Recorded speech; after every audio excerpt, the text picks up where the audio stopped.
BPL নিলাম শেষ হলেও নতুন খেলোয়াড় দলে ফেরাচ্ছে দলগুলো। তারই ধারাবাহিকতায় পাকিস্তানি তারকা ফাহিম আশরাফকে দলভুক্ত করেছে রংপুর রাইডার্স। এই অলরাউন্ডার এবার বিপিএল মাতাবেন রংপুরের হয়ে। ফাহিম আশরাফকে দলে নেওয়ার বিষয়টি সামাজিক যোগাযোগ মাধ্যমে নিশ্চিত করেছে রংপুর রাইডার্স।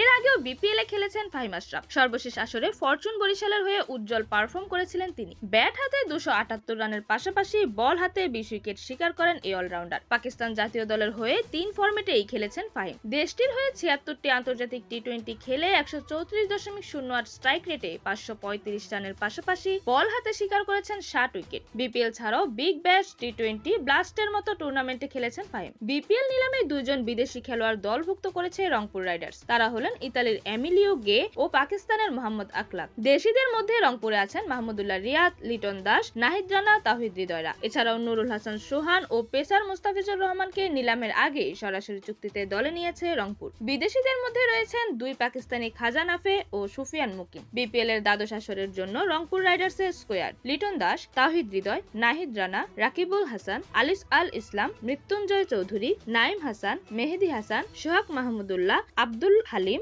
এমিলো গে, মোহাম্মদ আকলাক। সরাসরি চুক্তি: নুরুল হাসান সোহান, মুস্তাফিজুর রহমান, খাজা নাফি, সুফিয়ান মুকিম। প্রধান কোচ মিকি আর্থার। এরকমই পরবর্তী খেলার আপডেট জানতে অবশ্যই চ্যানেলটি সাবস্ক্রাইব করে রাখুন। ধন্যবাদ। প্লেবাজ নিউজ।